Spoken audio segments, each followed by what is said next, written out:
So, there is a pink line on the map right now, but from what I understand, you weren't actually going to follow this and go round the woods. You were heading up into the Neverwinter Yeah. Woods, right? Yeah, I think the Yeah. pink line was Basker's attempt to follow the road. Okay.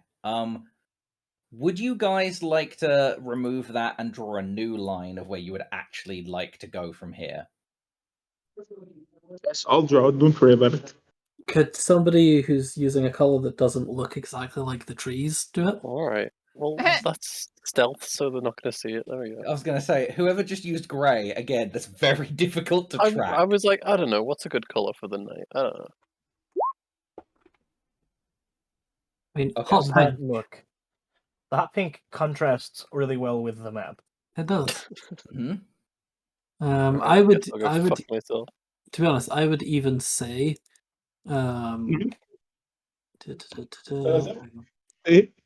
freehand. Yeah, we're about here, so.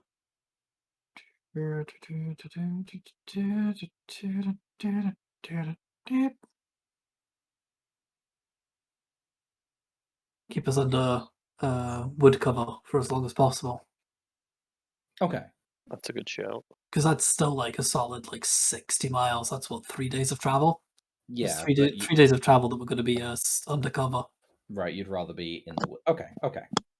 So, with that said, you can all gain the benefits of a long rest straight away because we're going to be advancing time. And, I know you're out of the woods right now, which, yeah, I was going to say, means the opposite in this setting as the phrase does in real life. But, so the travel from this point on goes reasonably well. Vren is fairly chatty, so he's more than happy to talk to anyone, but he doesn't have much information to impart at this point, and frankly, he's cast a couple of spells, so he's looking to get a nap on the cart. So we're going to advance time a little bit until you get to about here, which I believe is about a day's travel, so we're going to move on ahead a day.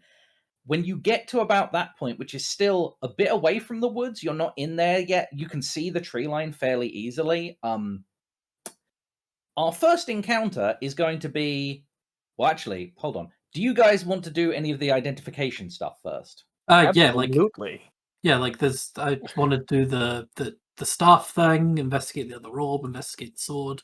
Okay, so we'll do that. You can count as having a long rest, but you can be doing this stuff before the rest. So the staff is in fact... I mean, you've already identified the item. It's the necromantic orb and a piece of wood. Yeah. So you're going to be trying to fit the orb into the top of the wooden staff? Yes, I'm going to use some of the leftover wood that I had from making Luna's saddle to carve some sort of claw thing to hold the orb in. And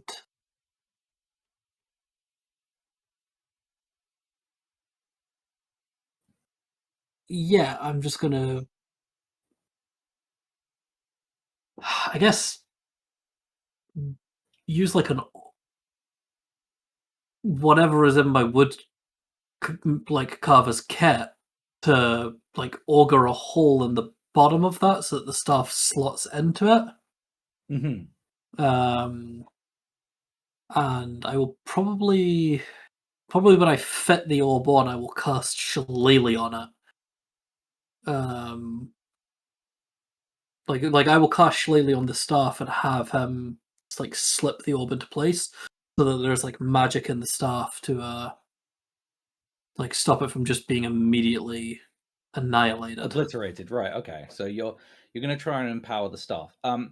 Carving is fairly easily. You make your claw contraption. Are you slotting that in the staff and then slotting the orb into the holder afterwards, or are you slotting the orb into the holder and then slotting that into the staff? I want to put the staff into the holder first. Okay. And kind of join them together as one piece. And then And then once that is a complete staff, I'll cast Shillelagh on it and get John to mage hand the orb and kind of push it in. Okay, then I want you to make me a check with your woodcarver's tools. I would say with dexterity, and then I Okay. want you to make me a spell. Just say like a spell attack roll, because that's like a spell power check, and then I want John to make me a spell attack roll. Could I help with making the stuff, because I have proficiency in Tinker's tools, and the Thieves Tool Pack has a small file and some pliers that might be useful. Yeah, you know what? So you can make the wood carving with advantage because the knight is helping you with. Nice. Okay, hear me out. Hear me out. I have proficiency in Joder's tools, and socketing the fucking orb in the thing is basically socketing a really big gem into a ring. Yeah, that's true. Can I help John? With Well, my he was- scout mic? Listen, stop laughing. He was trying to do it with Mage Hand, but yeah, he can have I advantage. don't have on... Mage Hand. Hmm? I don't have Oh, the it's spell Vren that Mage has Hand. Mage Hand, Oh, right? it's Vren that has Mage Hand. Okay, Oh. so the Mage Hand idea is out. My apologies. Oh, could Vren not do it? Vren is willing to help if you would like to use Vren's spell attack instead. I mean, I Wait. think we all would. Yeah, I'll help Vren with that as much as I want it. So I'm going to do a quick woodcarvers with advantage first. Okay, well, Al can be helping Vren because he knows how to slot something in. So woodcarvers with advantage is amounted to 14. 16. 16. Okay, that's And good. then is that a guidance for Vren too? Or is that D4 something else? Oh, the default something else. Yeah, gotcha. Right. So next step on the process, like this was carving it. Next step on the process was spell for Kroak. Yes, and I'm going to say that I will cast a resistance on myself before I do so. Yeah, but Shillelagh is a concentration spell. It's not. So... Shillelagh is not concentration. It's just a 1 minute duration, and if you let go of it, it ends. Okay.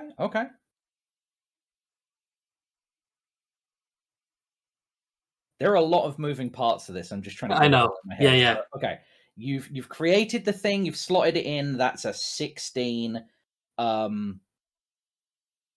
So between you being wood carving and the knight tinkering, you know this isn't the coolest it could be. This is rushed because you're trying to get this done and like. Oh, that's meant to be a D6. Sorry, I've been rolling D4s for these. Oh. Cool. At least it didn't go down. Wow. Kismet. To Wonderful. be fair, yeah, it could be worse. Kismet. I couldn't have asked for better. Okay, so still a 16. So what's happened is you've made this thing functional, but you're on the road, the cart's a bit wobbly, and yeah, as in the next step of the process where you're casting Shillelagh on it, in Kroak's mind is this might explode. There's no point making this pretty now if it explodes. Yeah. I can make it pretty later after I know it hasn't exploded. So right now, it looks a bit ugly. Like it's functional, but it's not pretty. Yeah. And actually, since explode is in Kroak's mind, when we're ready to slot it in, Kroak will we'll stop the cart, and the people that are doing that are just going to kind of go off to the side. Yeah.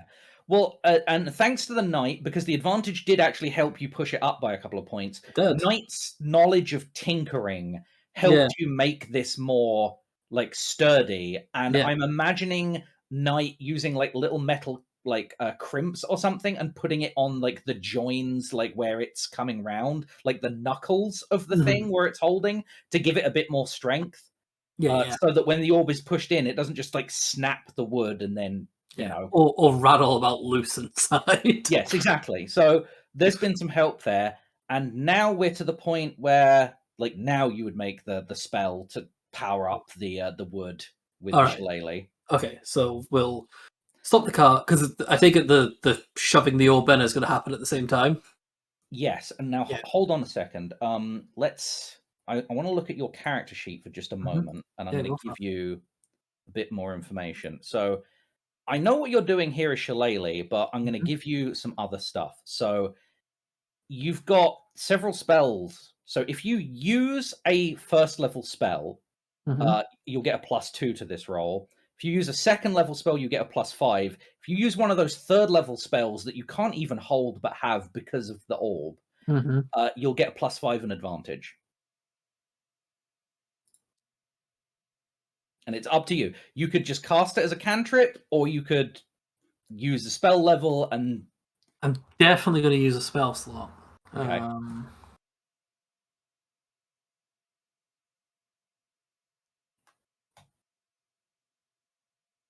Yeah, do you know, I'm going to use one of my thirds. Okay. One of my thirds that I've just gotten and won't get back at a long rest. Still going to give it a try. So I'm going to cast. You get them for free, like next level. Fine. I will cast it using one of those like third level spells. So resistance on myself, and then I'm just going to charge that, so I get a +5 on advantage. Yep. So roll away, and then I will narrate what happens. Ooh. Thank goodness you used that advantage, or that would have been a 14. Right. So That's also 28 +5. That's a 28. That's fucking crazy. Croc grasps this staff, and like life floods back into this thing. Like what was just dead wood in a staff, like becomes almost like living like a tree, and like where you've carved like the previous section, it literally like grows up into it and joins. And around like the orb place where you've carved, like it forms like a little bit better, like it's living wood that is growing towards what you are trying to make. So not only have you reinforced this staff, but it's like a little bit more alive than it looked before. However, it's very alive looking, and you are then trying to jam a necromantic orb into it. So we'll see how this goes. Yep. So next, it's Vren trying to use their mage hand to pop this thing in. with Al's help, I believe. Yes, Al was assisting, which is going to give Vren advantage. So I'm just going to use one of Vren's spell attacks, and we'll see how we go. That's a 13, but it's advantage. So a 16. Vren is a lot more powerful than this, so something about this is really putting them off. Yeah. But a 16 is enough, especially with how much you've reinforced it, because like it's difficult to shove this thing in. And he really has to push. Like you can see, like he's a powerful magical practitioner, and he's putting a lot of force behind his mage hand, but it is mage hand, which isn't like a very powerful thing. So he really has to go for it. And eventually, thanks to how supple you've made the wood by like breathing some life back into it, it bends, and then the orb like pushes in, and then like the claws close around it, and it's in. The life you've poured into the staff meets the necromantic energy, and nothing explodes, but what was previously looking like a very alive, verdant druid staff with like little buds and leaves, the wood just goes black. Unnaturally black. But it doesn't explode, like no one starts taking damage. It just seems to be a wooden staff with a necromantic orb now affixed at the top of it. Well, Croc does a full body shiver, and as quickly as they can, passes it off to John. Does anyone else feel like I've made a huge mistake? John accepts it greedily and immediately starts going over the whole system with an identify ritual. Yeah, sure. The moment you touch it, John, you feel power in this thing. Yeah. Like an unreasonable amount of power. Yeah. This was probably a mistake. So you identify it, And Back it on the is cart, moving again. Yeah, okay. You start moving. You identify it, and it is a wooden staff with a necromantic orb in the top of it. You haven't created a magical item here yet because nothing's been like changed magically. But what you've done is you're holding the staff. You can feel the power of that orb, but it's not harming you directly like it did when people were handling the orb. So Oh. what you think you have is if you swung this at someone, you could probably hurt them a lot, or if you cast necromantic spells through the staff, it would probably power them up a lot. But also, you're not sure if you swing this at someone whether it would do the same thing it did to Kroark, where it like powers them up but also hurts them. So that's a bit of a double-edged sword. Yeah. Always test it out. With this thing in its present state, it hasn't just magically become a magic item, but if you worked on it more, Yeah. you might be able to figure out ways of either like putting spells into it like a true magic item or wielding the power in it. You can feel it's powerful, but right now it's power with no real aim. Like there's nothing to direct it. It's just power. Yes. But just to reiterate, he can use it as an arcane focus for necromancy spells. He can absolutely use it as an arcane focus for necromancy spells, and if he does that, things definitely will happen. Yes. Well, I have Chill Touch as a cantrip currently, Mhm. and will be experimenting with that and trying to borrow the woodworker's tools as we're moving and try to start working on inscribing some arcane runes and start really channeling the arcane energy. Trying to further push it towards being a real magic weapon as opposed to this thing that it is right now. Mhm. Okay. But let's definitely start small with the experimentation. Well, it's a cantrip. I mean, it don't get much Yeah. smaller. Yeah, no, that was just me agreeing. So that, like, John is now feverishly working on the staff, but that's all the time we have with the staff for this section. So Yeah. there are a couple of other things you wanted to do. Stuff time is over. Yeah. Investigate the snowy orb and identify the sword. Which I think kind of lands squarely on John? Oh, well, John and Vren could look at the snowy orb together, I guess, but I think John's the only one that can identify. Yeah, so this I don't know what you want to do with the snowy orb, because to identify something you need to touch it. Yeah, but they did that thing with the necromantic orb. Oh, wait, but the problem is we can't see it, can we? Because it's constantly, like, frosting over. Yeah. You've tried brushing the ice off it, and all that happens is a new layer forms because it is so cold. And even brushing the ice off it is like finger numbing. Yeah. We could put it over a fire. No. Nope. No, okay. We have introduced heat to it before, and it did not go great. And it was much less heat. It was also much less heat than a fire. We can just throw necromantic energy at it now. Let's just touch orbs. Hey, let's bump the orbs together. Nothing bad will happen then. Vren highly advises against that. Yeah, no, that was again sarcasm. I mean, if John wants to stay busy with the staff, Kroark is more than happy just to hold the sword and identify it, the But long no, way round. John will put the staff down for long enough to Okay. be able to cast and identify for the sword. Cool.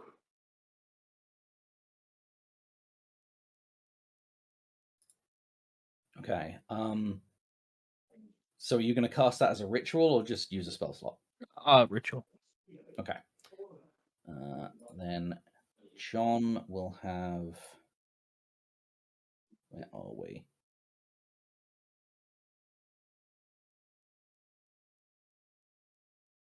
Oh, there we go. Right, so I'm just going to show this to all players so people can read it as they wish. So you have identified this as the Black Blood Blade. And you can read out what it does as you wish. Oh. While attuned to the sword, your blood becomes black as ink. and is usable in place of wizarding for the purposes of copying spells into your spellbook. It counts as magical for the purposes of overcoming resistance. Unknown, this blade seems to have more magic, but it's not active. It's dormant. Interesting. So there is more to this blade, but the identify spell can't get at it until the effects are active. Because as we've seen with identify, when you use it on a person, identify just shows what magical effects are active in a thing now. It doesn't tell you like what else it could do if it's not active yet.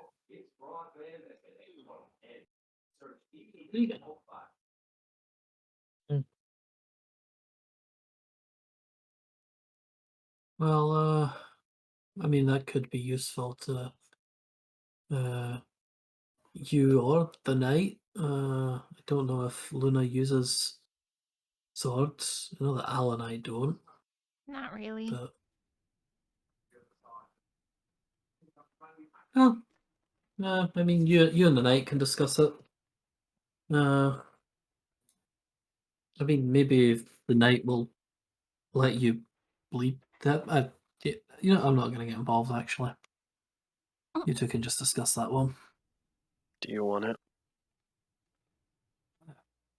Periodically, I'm not very good with swords, but I will definitely need this other property. Well, to I guess be- try not to need it too often.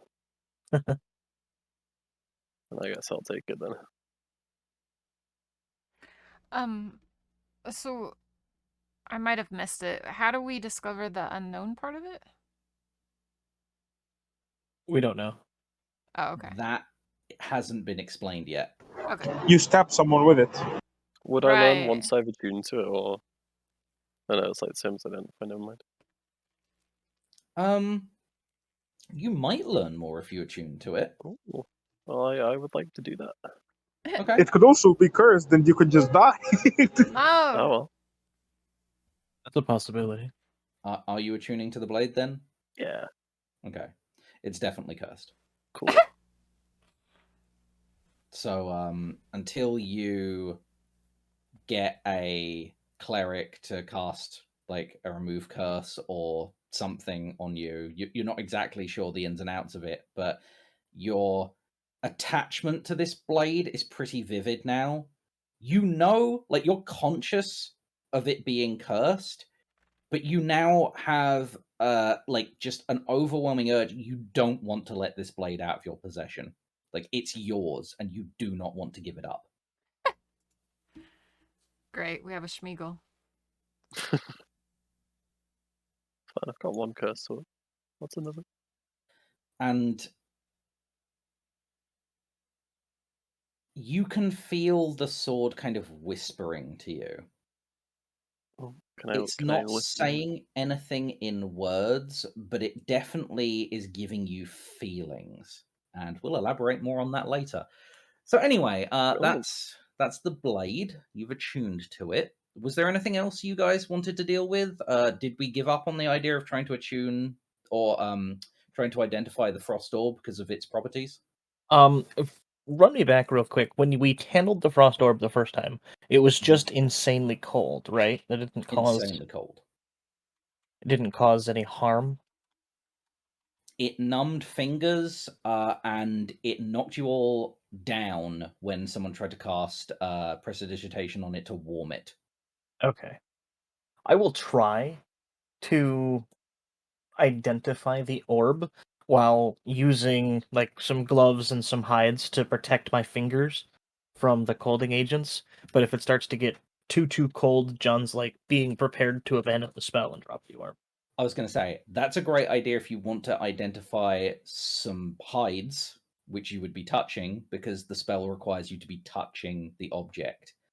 Additionally, it's really difficult to get to the object to touch it, because it's iced over, so even if you did hold on to it, numbed your fingers, and were touching it for the entire duration of the spell, which I believe is a minute if you're identifying it with a spell slot, and 11 minutes if you're identifying it as a ritual, at which point you would not just be taking frost damage, like your hand would be frozen, which you wouldn't be able to do it. It's just too cold.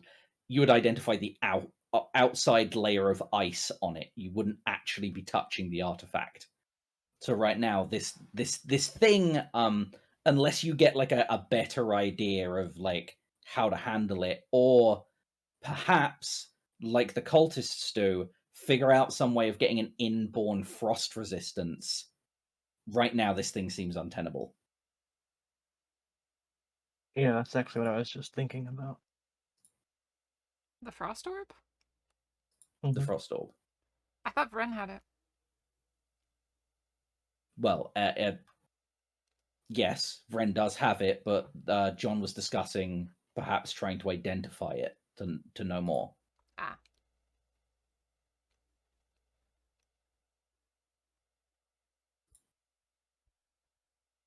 And if I just had 73 spell slots, I could just keep casting Absorb Elements the whole time. I mean, you Yeah. could have that if we kept whacking you with the necromancy orb. Potentially. Yeah, just whack him with the necromancy orb until he either dies or has enough spell Hey, slots to do the it. only hit point that matters, Drew, is your last. Would Ooh. would protection from good and evil help you? I don't know if the orb counts as celestial though, or not celestial, elemental. We don't know either. I mean, it seems elemental, but I can't say. Yeah, the thing is, protection from good and evil will help you if an elemental tries to strike you. This orb isn't necessarily trying to harm John, it's just a property of the orb that it is too cold. Right.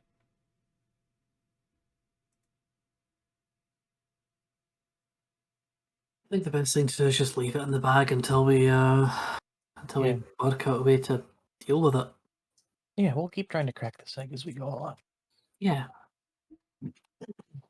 Something else that I would like to do is like try to reach out my conscious, like how you would attune to an item, and see if there's any level of attunement that can take place with the necromancy orb.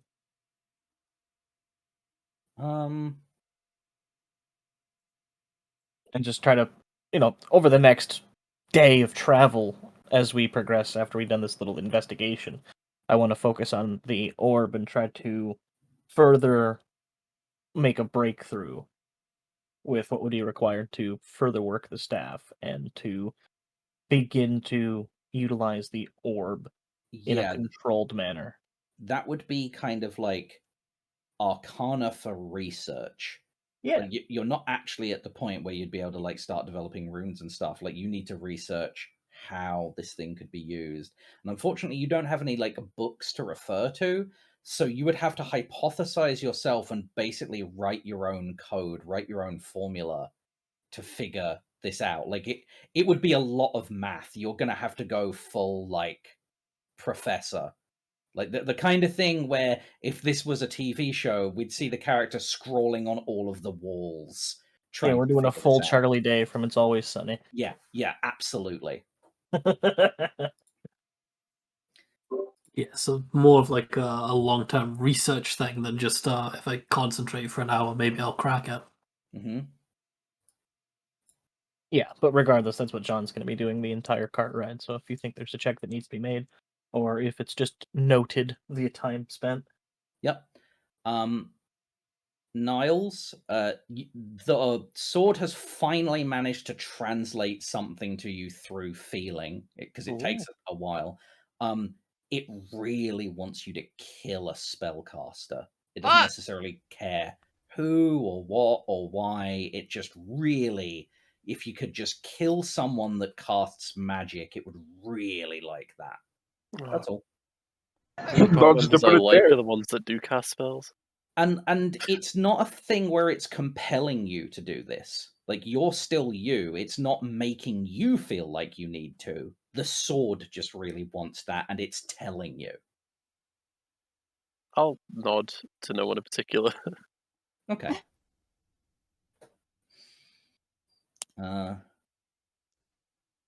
Yeah, so what you guys are seeing is that kind of without even thinking, the knight has this black blade like laid across their lap and is just running fingertips along the side surface of the blade, almost like they're petting it.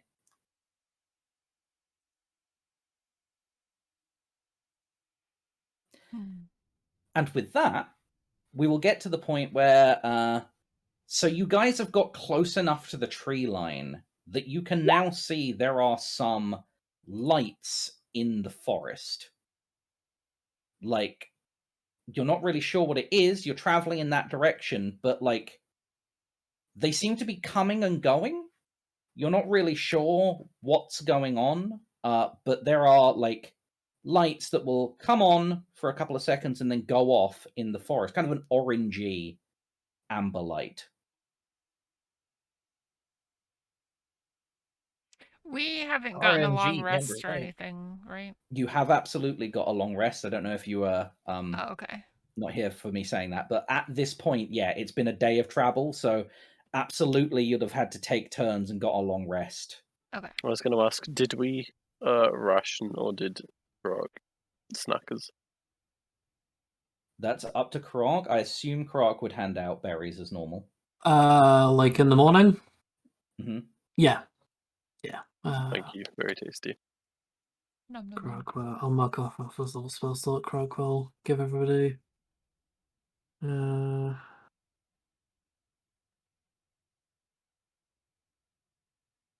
Yeah, 5. Yeah, so I'll cast Goodberry and give everybody 2, including Vren. Okay. So it's at this point that, as food is being handed out to everyone, a very hungry-looking, white-scaled lizard creature kind of pops its head out from under the cart and just like trots alongside the cart, like eyeing everyone, and then like skitters to the other side and eyes everyone else. Is just watching food being handed out and is very interested. I will very unfriendly tell it to fuck off once it gets to me. Okay. See, this is why we should have taken some militiamen. I take a ration out of Al's pack and give it to the. If What the fuck? I am not okay with this. But he's Al will allow- hungry. But that's our food. It's like no. Dear that, or he eats us. Oh, no, we eat it eventually. Like, it's small, we can cook it. What? No. Why? He could be useful. How? It's a dragon. No, evil. I can absolutely see why something like this would come in handy. That last statement, John's gonna cast a look at Vren. Vren looks back at John. He looks at me, and I look at him. He looks at me. And everyone just bursts into song, and Vren is very confused. So Vren is just unmoved by Kay's racism. Croc will give Luna a nod and cast Goodberry a second time, and give. I mean, it's the same size as us, so it requires the same amount of food, right? I mean, because like Goodberry is magic. It's like Lembas bread. Yeah, okay, so this is the thing. For everyone else, because they were a bit cold and burning more energy than normal, I said it required 2 Goodberries. This thing is a white-scaled dragon kind. If you fed it a berry, you surmise that would sustain it, but it's a big creature and doesn't necessarily understand like appetite and nutrition. It would eat as many berries as you give it. Yeah. Okay, so Croc will pocket the berries. You're saying that I would be able to surmise that, yeah? Yeah. So Croc will feed it a Goodberry. Okay. And then give it like a little scratch. Yeah, I was gonna say it eats up the berry very quickly and then like grinds its cheek against like whatever part of you it has access to, and does a little chirp. Since Croc isn't eating, Croc kind of like keeps it by them just to let everybody else like eat their berries in peace. Mhm. And then once everybody's done eating, Croc will kind of like lean over to Luna and say, "You can feed it next time," and give her a Thank little you. thumbs up. I'm gonna As sit on you Croc's speak, head. okay. If you move to Croc, I was going to say it didn't necessarily know where to go, but as soon as you two like move to the same location, it trots next to the cart next to you two. Oh. So it's firmly affixed to Croc and Luna's position now. We'll just keep it over here away from Al and anybody that's too nervous to be near it. Mm-hmm. Angie man. So pretty much just after you fed this thing, you see its head like snap turn toward the tree line, and it starts behaving differently.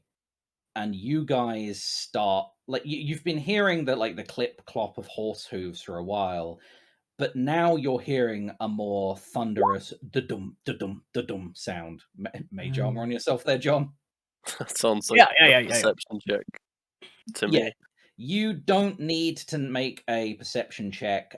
You like the lights from the tree line are now like approaching, and you see a V-shaped formation of wargs, which are very large beast creatures, thundering towards you guys with orcs on the back of them. And we're talking orcs riding at full pelt, great axes in hand, towards you guys. And again, V-shaped formation just straight for you.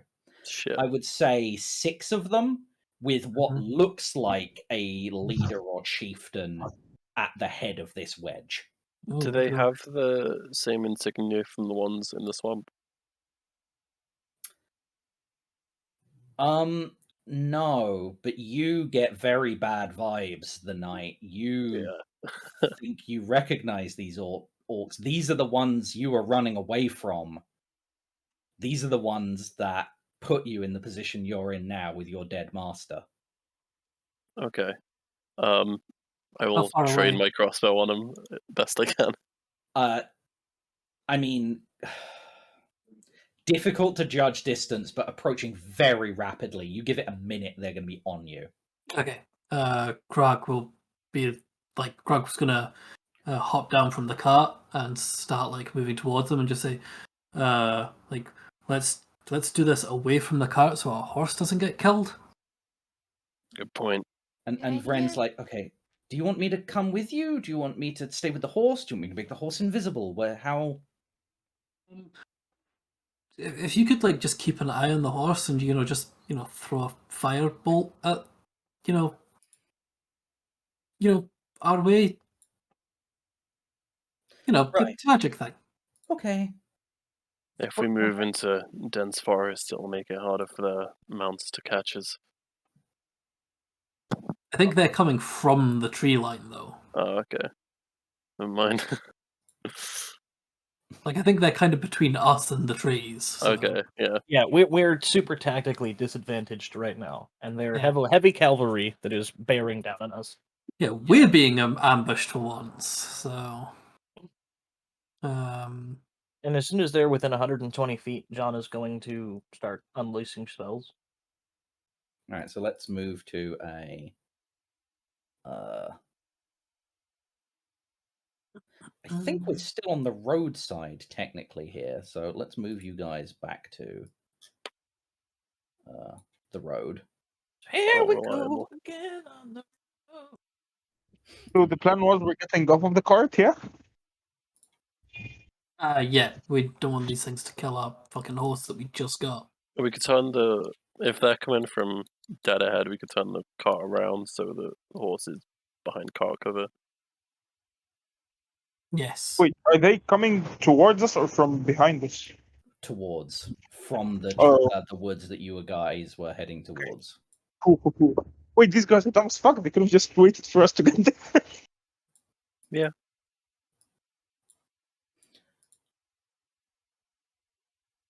So, To be fair, we're still kind of like on the road, so they might have thought we were going around. I will neither confirm nor deny. Well, can we move? Is this like a planning phase? This is absolutely a planning phase. If you don't even want the cart to be on this map, and you want the guard Drake and Vren to be like off map somewhere else, you just say so. This is the battle map for where you guys are going to clash.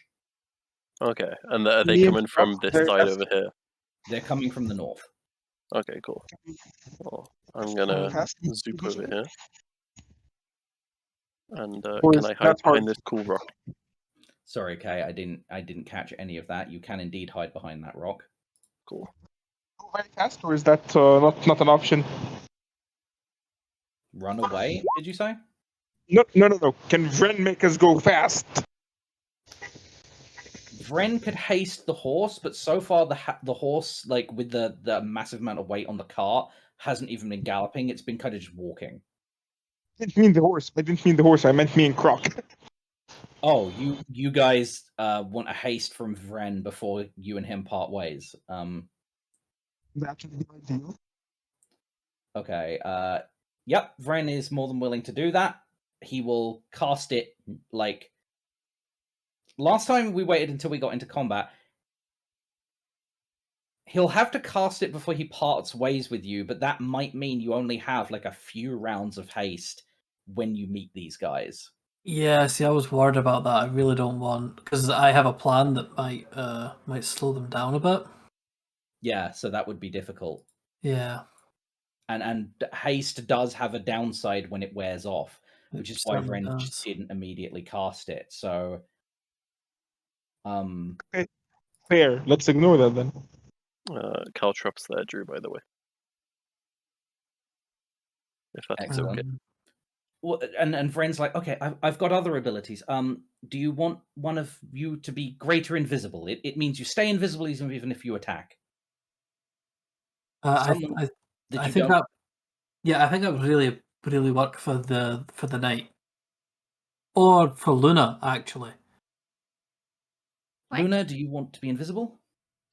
No. No? I can I make think it would myself be- invisible. Oh, good point. Yeah, in that case, probably the knight, because I think the yeah. knight would do really well invisible. Okay. If it's no strain on your magic. It lasts a similar amount of time, but there's no downside once it runs out. I can just cast it on you. I can leave. You'll be invisible for a minute, but it lasts through attacking. So, Hit me. are you going to try and slow them down first, or should I do this and then? I'm going to try and slow them down first. So the spell that I'm going to cast is a range of 150 feet. So that should still give you plenty of time to back up a bit and cast. Sound good? Okay, you slow them down. I'll move the cart away, and then I'll run back and cast. Oh, that's a good idea. I'm going to try and. Oh, I don't want to abandon the cart near the road. Someone could take it. Can I go over Mhm. to the Drake thingy and I don't know that's gonna understand what I'm saying, but like point to the cart and the horse and say guard in Draconic. Make me an animal handling check. Perfect. This thing that I'm still not good at. Okay. So you point at the cart and say the word for guard, right? Mm-hmm.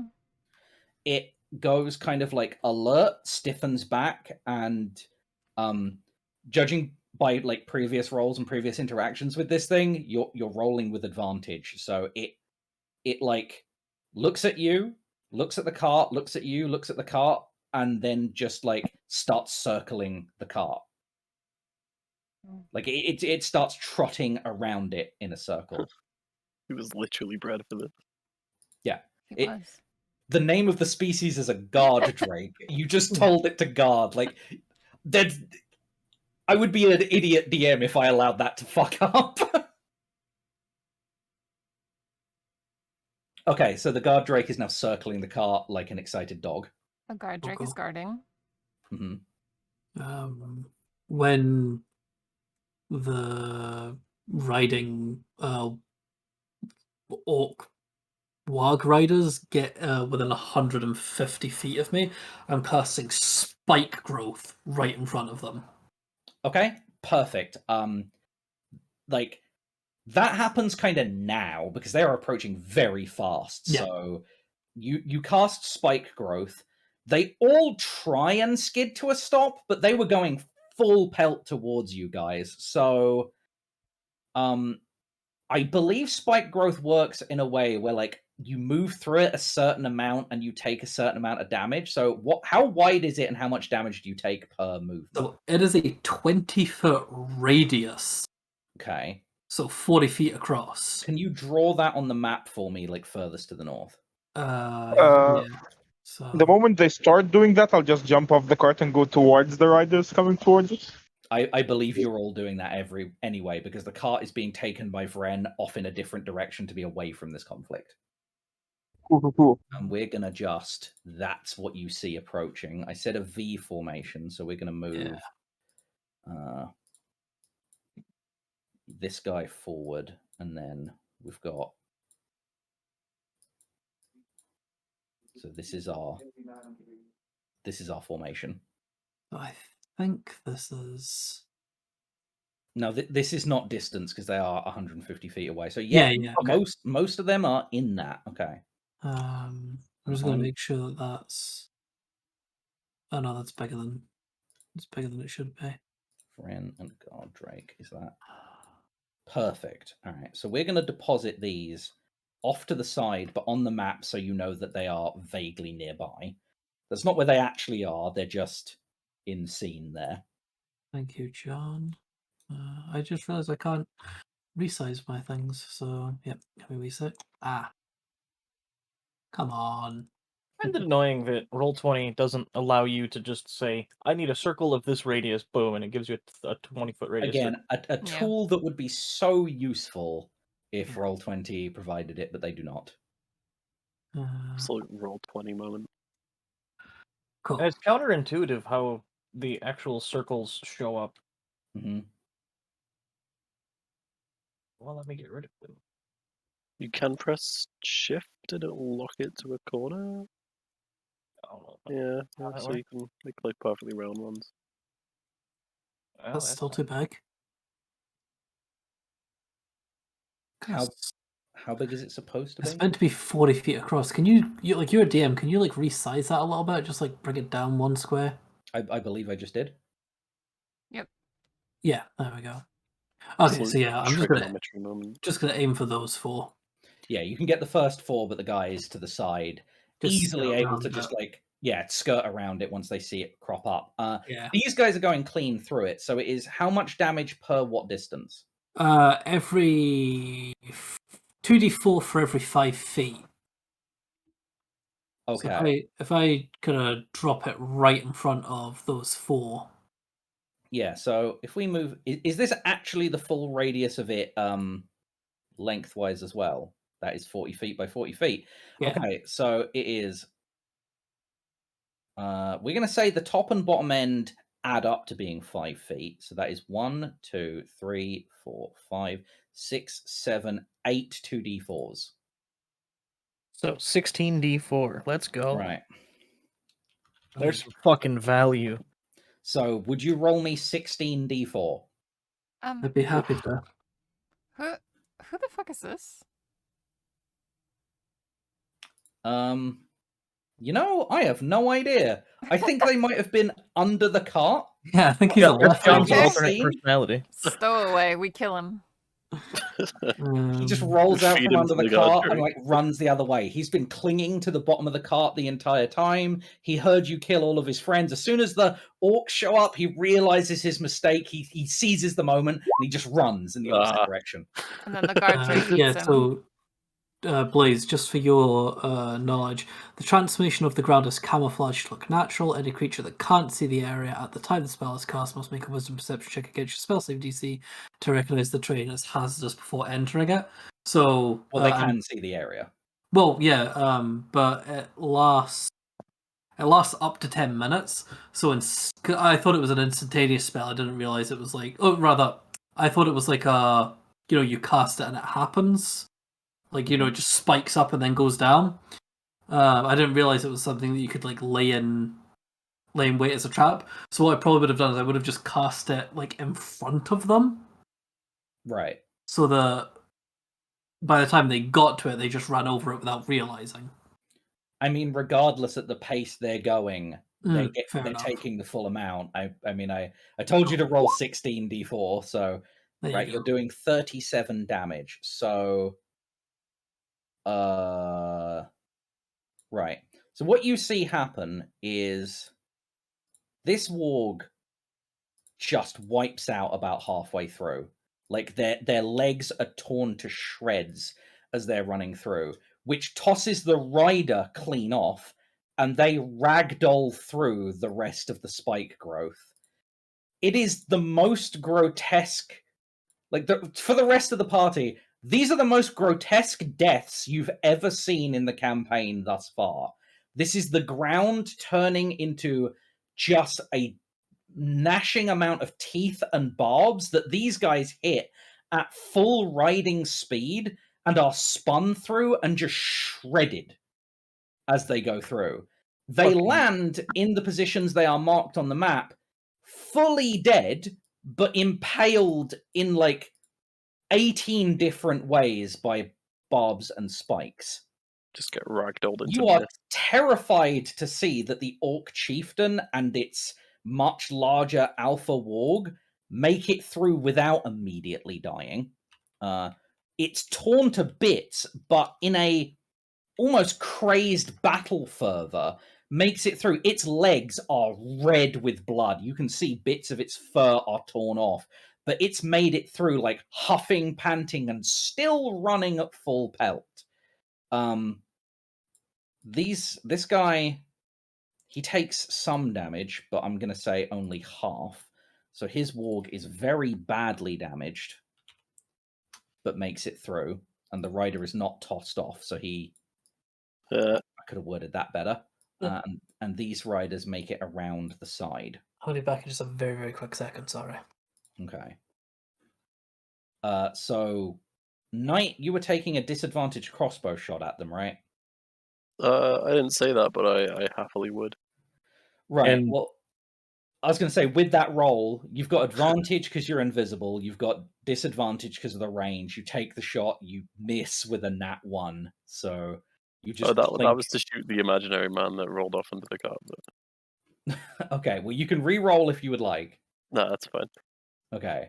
So you plink a shot off, and that's before combat. So that happens at a fair distance away, and then we're going to roll initiative with them just hitting the very edge of the battle map.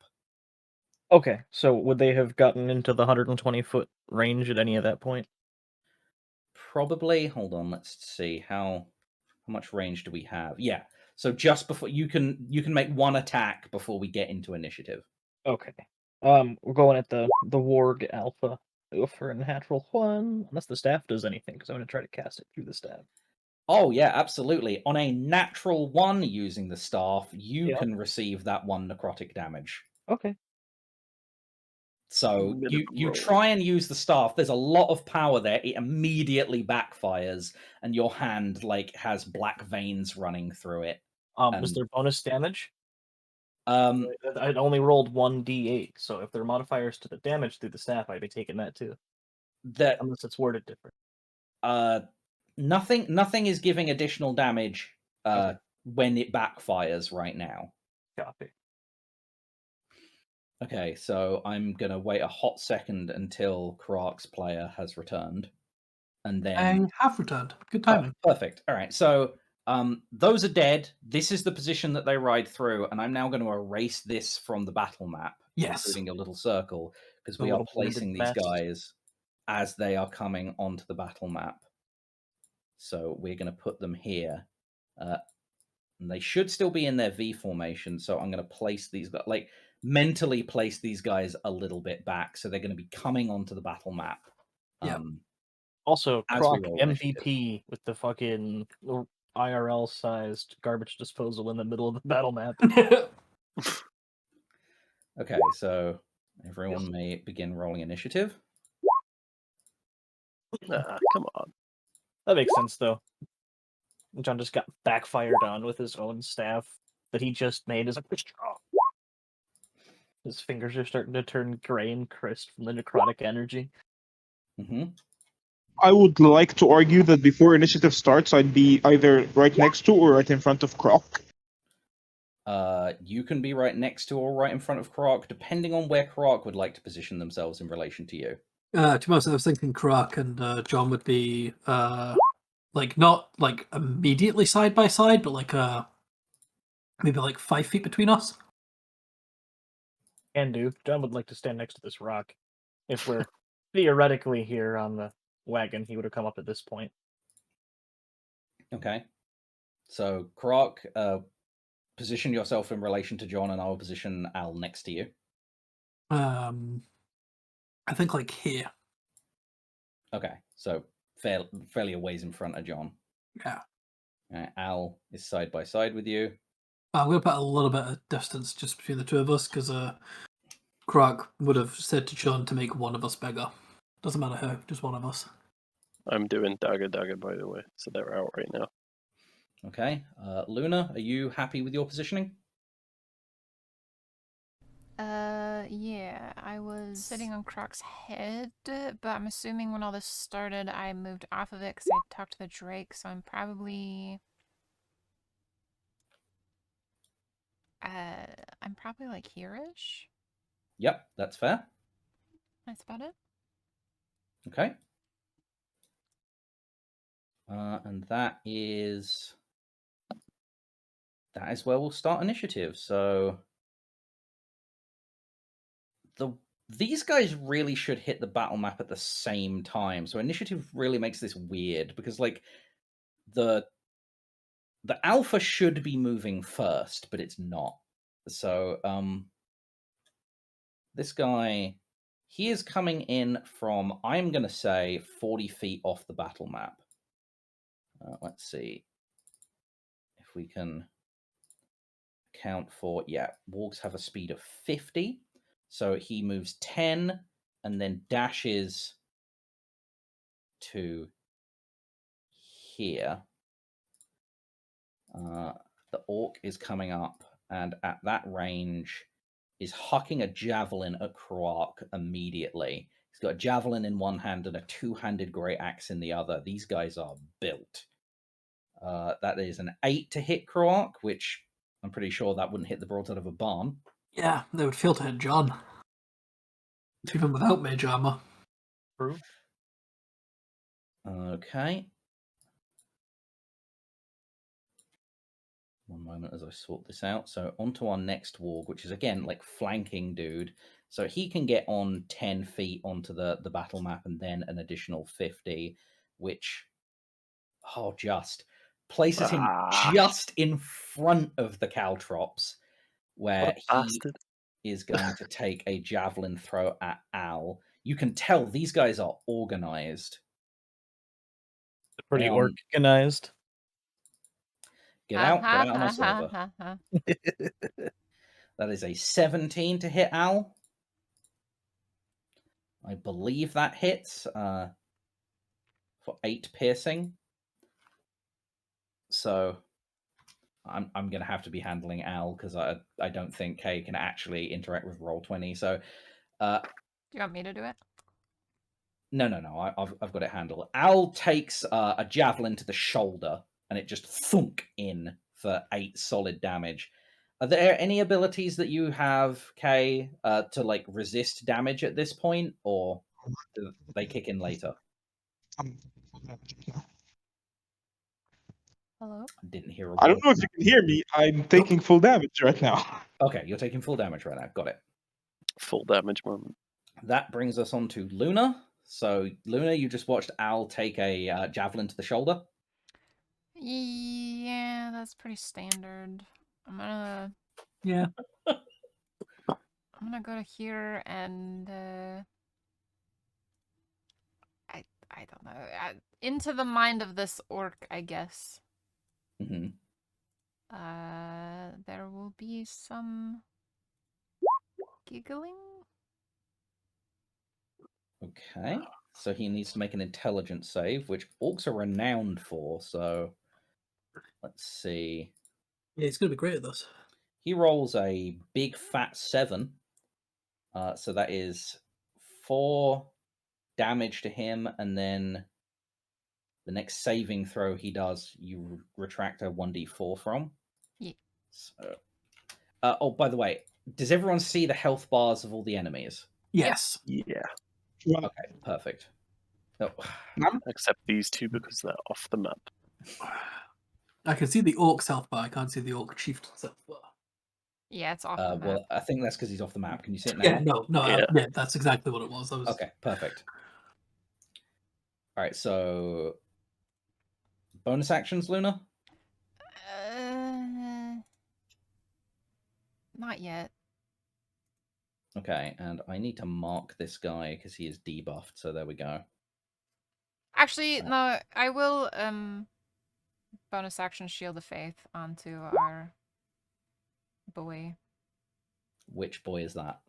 There are 3 boys ahead of you. You know the one. Al? Yep. The one who needs who needs it. Yeah, okay. So Al's AC goes up to 16 now, which is pretty respectable considering that's the same armor class as someone wearing chainmail armor. Except it looks like little glittering fairies. He's all shiny now. So Al is a Twilight vampire. Twilight princess. In glistening sunlight. Mhm. Is that your turn, Luna? Yep. Wonderful. That leads us onto our Warg Alpha. They are not super off the map. They still need to dash to get to you guys, but they get there in their 50 feet. This guy is gonna... You don't know if he's particularly intelligent or what, but he runs into javelin range with you, Kroark, and he is gunning for you. Like, he's just dead set on you, javelins in hand. This guy is dual wielding javelins and gives you a left-right throw. So that is a 13 to hit and then a 14 to hit. I don't think either hit you. No, neither of those hit me. But then he, like, while doing this, barks a loud command, and the orcs on either side of him reaction pull another javelin and hurl it towards you. This would have been a lot more deadly if more of them had reached you guys before being blenderized. As it happens, you saved yourself quite a bit of pain, but that's still 2 further javelins aimed at you. An 8 to hit and then a 20 to hit. The 20 does hit. Okay, so that's 8 piercing damage so far to you. Oh, really? On average, if all of those hit, I would probably be dead, so... Yeah. I'm actually going to... Because I didn't think this through. The wargs and the orcs are going to move on the same initiative now. So I'm just going to account for the wargs initiative. We're going to... Because they're the ones moving. We're going to remove the orcs and the chieftain from the turn order. And then that brings us around to Kroark's turn. Alrighty. Well, getting hit with a javelin irked me. Mm-hmm. So I'm going to end up my Nature's Wrath form. Okay.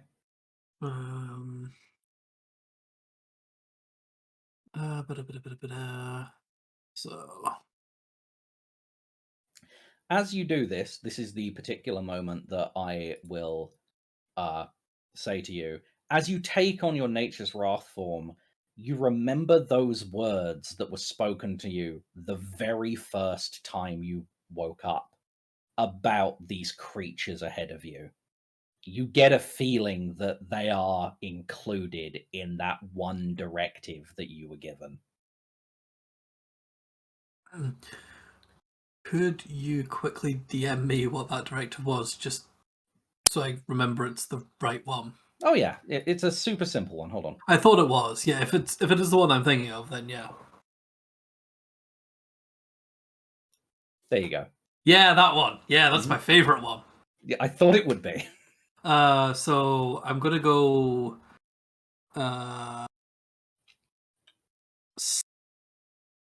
slashing, I think, on my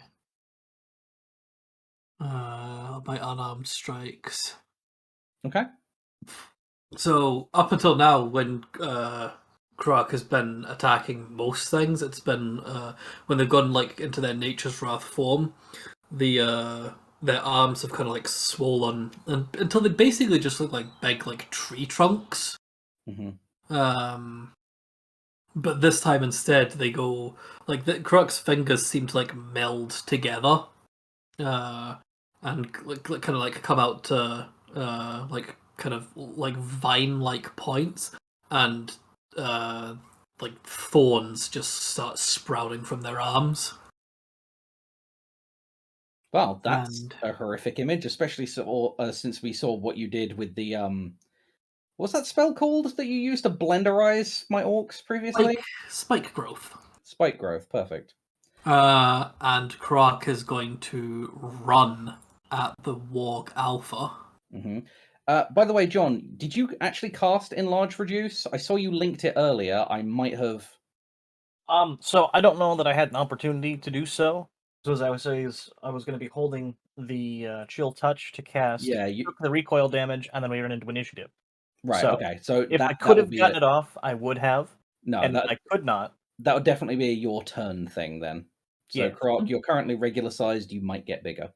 Yeah. So I think with that in mind, I'm just gonna hope that John does this. I'm gonna run at the Warg Alpha, and I'm going to hold my attack until John has cast. Okay. I will attack regardless of what John does. Yeah. So after John casts, you will attack, but it Yeah. doesn't matter what he casts. Yeah. Okay. That makes sense. And yeah, I would just hold my action to attack with that Okay. proviso. That uses your reaction when it triggers, but you have held your action. So, Al, that brings us to your turn. You have a Warg Alpha with an Orc Chieftain directly in front of you, and then Wargs with Orc Outriders on either side. And Croc is dealing with the Alpha, right? Croc has engaged the Alpha, yes. Yeah, so I'll go to the one closest to my right, I think, because Knight was dealing with the one to the left. Knight has put some caltrops in front of the one to the left. They might be dealing with it. Yeah, cool. So one to the right, punch 3 times with action, bonus action, and the Moxie point. Okay, so 3 punches. Are you okay with me rolling your punches? I mean, sure. Okay. Doesn't have a choice. That is 1, 2, 3. There's a 13, a 17, and a 22. Cool. You go down a Moxie point, and you have dealt 7 and then 10 bludgeoning damage. So, hold on a minute. Their armor class is 13. So you dealt 9, 7, and 10 bludgeoning damage for 26 total points, I believe. Yep. So you have both learned their exact armor class and exact amount of hit points for the wargs as you watch Al advance on the warg and brutally smash its skull in with his bare fists in 6 solid seconds. So, how does this happen so rapidly, Al? These wargs are large creatures, by the way. They are the size of a horse or larger. So you just beat a horse's skull in with your bare fists. Yeah, that sounds about right. Okay, perfect. Yeah, that sounds good enough. I will just stand there and menacingly look at the fucking orc. Yeah, he's prone right now because his mount just got de-brained in front of him. So he kind of ragdolled to the floor. He was expecting to, like, on a mount, take a, like, swipe at you with a great axe while going past and then loop back around, and he is now mountless and prone. Go Al, woo! That man ate shit. He did. The chieftain is looking a little less like this was supposed to be an easy raid. You're a bunch of guys like on a road with a cart. Easy raid, not turning out that way. All right, so is that your turn, Al? Fuck, do you realize how much effort I have to go through to tell you yes? No, I don't, but I'm asking anyway. All right, so that's, Yeah, that's yeah, your it is. turn. All right, John. Nor does he Alright. care. So we're gonna run up to this square. Come on now. 20 foot, be within 30 foot of Kruak. Now we're Mhm. gonna cast Enlarge Reduce. Targeting Excellent. Kruak because why not? So One Croc, question: which way are you going? Reduce. Damn! I climb in the warg's mouth. I'm a Ant-Man this shit. Then I stop concentrating on the spell as soon as he's in there. Or as soon as they are in there. what, you just reverse the spell so that Ah. Croc explodes out of the warg? Is that possible? Let's do it. You know what? I don't think it is. I don't think it is. You need to have the space to. Yeah, otherwise you're just shunted out with Yeah, that. but Croc, make me some attack rolls, and then if you reduce this thing to 0 hit points, I don't see why not we can just thematically let that happen. If you want to Ant-Man in this thing and explode out of it, it's a combined attack. You guys have held your turn. Like, you get to describe how you kill a thing. I'm assuming they would want to keep the enlarge for longer, though. Yeah. Still another rider probably. to come. Yeah. Well, they would be enlarged at the other This is purely theme. I'm not going to have it affect the Okay. duration of spell. Oh, Okay. So close to a crit. Damn. So that's a 25. That definitely hits. You're going for the warg, right? Yeah, going for the warg. Okay. Roll me damage. Okay, that's 4. Is that with the big boy damage? Yeah. 8. Yeah, 12. so 12 total. Okay. It's barely alive, but it is alive after that first hit. So the way it actually works is you get very big and punch this thing. Like, you are aiming for its head, but like you're getting bigger as you're throwing the punch, and it throws your aim off just a little bit. You contact its shoulder, and you hear like a crack.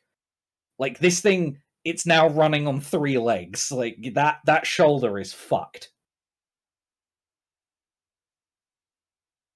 Yeah, fair enough. I mean, that was my held action, so. Right. It's just one attack at this point, isn't it? Yeah, a held action, you can only make one attack, even if you have multi-attack, so. Right, John, any bonus actions you can get off on your turn, or is that?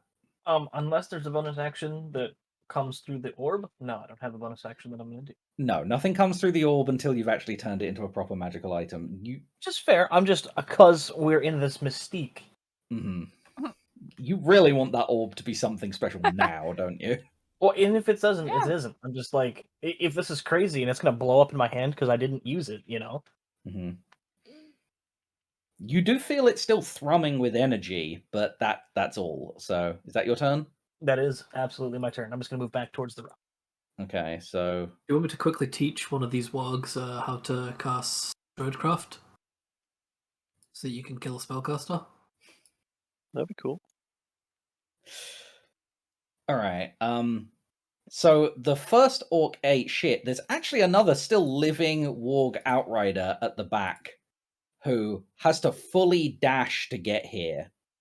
Or at least the warg does, because the orc on the back does not, which allows him to make a great axe attack towards, I mean, whoever he wants at this point, depending how he positions himself on the warg. I think he's going to try and take Al's head off. So he swings a great axe towards Al as he's going past. It's a 17 to hit for only 5 slashing damage. So Al does the full Hermes comrade limbo, but still, the axe scrapes along his eyebrow and leaves him with this really, it's going to be a really cool scar later that goes up across his eyebrow and up his forehead. Just chops his nipples off. Okay, you stopped me. Like I was about to say no, I'm not gonna take the damage. Then you said cool scar, and then I was like, maybe I'll keep it. You can Wow. still take a moxie point and not take the damage, but like hit points aren't reflective of like your overall physical health. They're reflective of how well your body can still fight. And this is just a flesh wound. It's just 5 damage. I'm gonna need it later, so let's just keep the moxie. Okay. So that's his turn. That leads us on to the knight. I climb rock, and I'm going to sharpshoot a dagger at the warg here. Okay, go for it. So, Choo. at this point, I love this because this is perfect. Make me a stealth roll to decide whether that is a 6 or a 21. But I have advantage because I'm invisible? Question mark. You weren't made invisible, remember? Oh. Vren couldn't. Okay. Like they had to leave and then come back. However, that is a 20 stealth. So let's see. Is this warg perceptive enough? He has a +4 to perception, so he rolls a 12 + 4. No, he is not perceptive enough to see you. So that is a 21 to hit. That's good. That's good.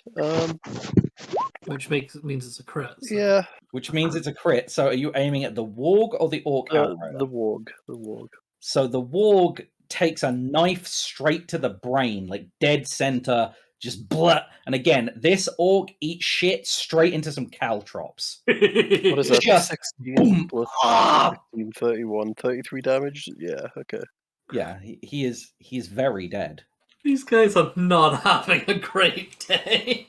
These are very powerful creatures on very powerful beasts that you are clowning on. It And then hasn't I'm gonna- even been a whole round yet. Nope. Come up behind him, and I'm gonna f him in the worm razor. What? What? I mean, Remember, no, these are being recorded, so that's No. not what you're going to do. You're going to stab him with a sword. Ignore sneak and ignore +4 from that because that's an offhand attack. So, So 7 damage. Yeah. Okay. He is prone. Oh, so you have advantage.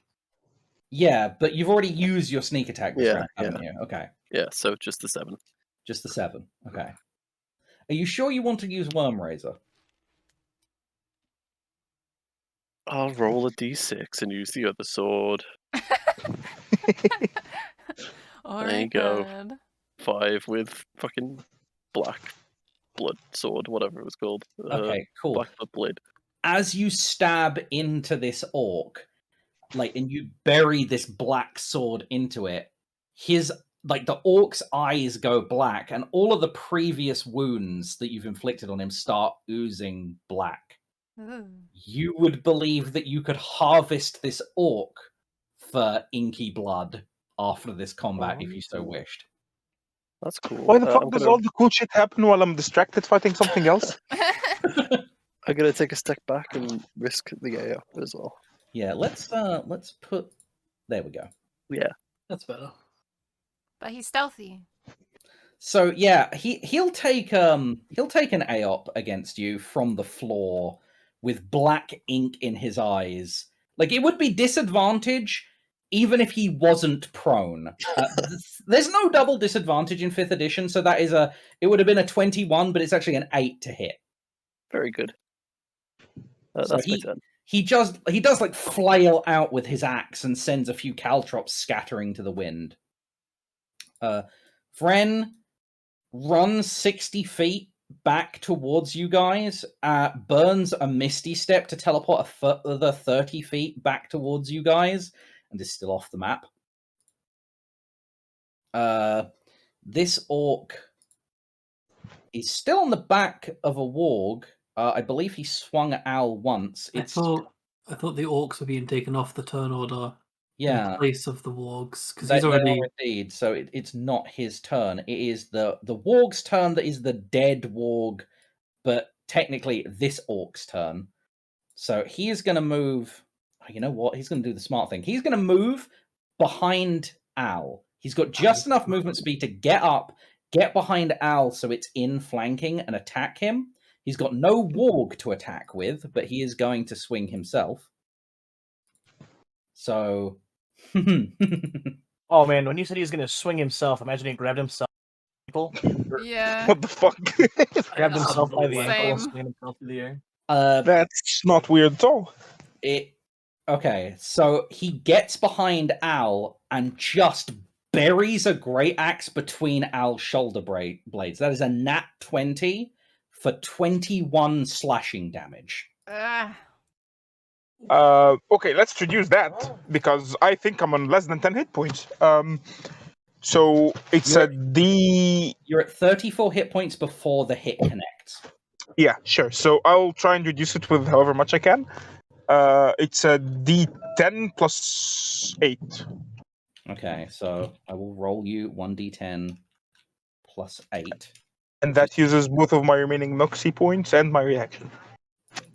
Okay, so what does it look like when you brace 13 hit points of damage off this? I basically just put my arms in to take the brunt of the hit. And just, swing with the axe. Right. I think I accidentally just damaged a warg instead of you. That was... No, that is your hit point. Okay. So, can I move you to the front? There we go. That shows your hit points. I think you have 27 hit points left after that hit, if I've calculated that correctly. And you have no Moxie points left. All right, so that is that guy's pretty effective turn. We move on to the orc that the knight took him off his mount and then stabbed him while he was down. He is going to be caltrops. Yeah, he is going to stand, but has 0 movement because he's moving on his turn in caltrops, which means he immediately takes 1 damage. His movement speed, I think, it's reduced by 10, isn't it? Yeah, but he was already he spent 15 feet of movement. He spent 15 feet of movement. He gets up, loses 10 feet of movement, has 5 left, so he can take 1 step, which puts him in range of the knight. If you'd have taken a further step back, you'd have been okay. But he is gonna swipe at you. That is a 21 to hit for 5 slashing. Oof, that'll do it. Okay, so he slashes at you. It doesn't connect dead on and thud into you, but you take some damage. And then it's Luna's turn. I'm gonna go this way. Mm-hmm. And slip between Croc and Al. Right. And try to twin spell a cure onto both of them. Okie dokie. I feel like I'm too small to do this, so I'm assuming I just tap them each really quickly.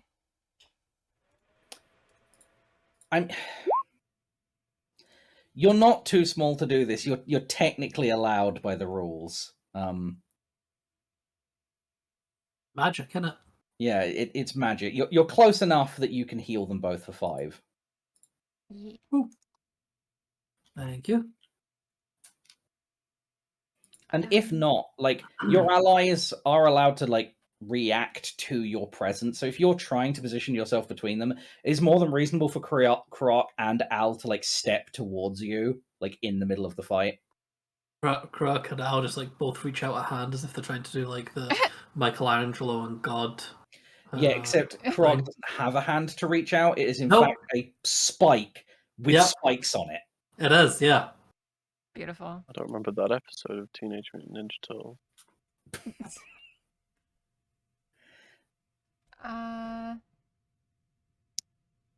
Okay, so Al, you're at a respectable 32 hit points now. And I want to back off, but I don't want to take the A up, so I'm staying there, I guess. Okay. There's a lot of possible AOPs there. Yeah. I'm just gonna risk it. Yeah, Okay. let me and Al will reduce the amount of AOPs for you.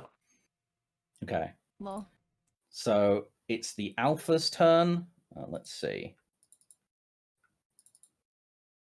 This is This is where they really bear down on you, so I need to roll something first.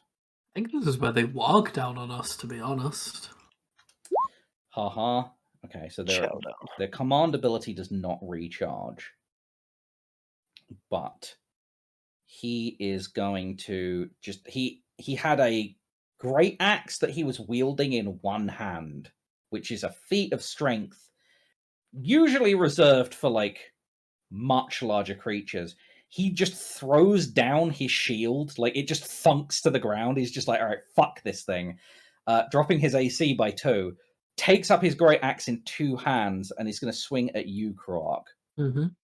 Twice. There's a 10 to hit and a Crap. natural 20. Yep. Why do you always crit on me? He deals 2d12 damage 4 times, and that only adds up to 18. So that is a incredibly low ball crit. Yeah, definitely could have been worse. Definitely could have been worse. Could have been better though. This guy is a bit of a beast. He tries to carve into you. It doesn't go so well. His alpha warg snaps out at you for a bite, which is a 17. Shit, yeah, sorry, hang on. Which doesn't hit you, I believe your AC. No, it does now hit me. Sorry, I put my broken armor up instead of down. The Orc Chieftain just reduced my armor class to 17, so that hits. Excellent. Because it doesn't specify size. You take 11 piercing damage and must succeed on a DC 13 strength saving throw or be knocked prone. Oh, You have right. advantage. Do you have advantage on strength? Hmm. Right, because you're big. Yeah, I believe so. Yeah. So it's only a DC 13. Strength. So yes, strength checks and strength saving throws. So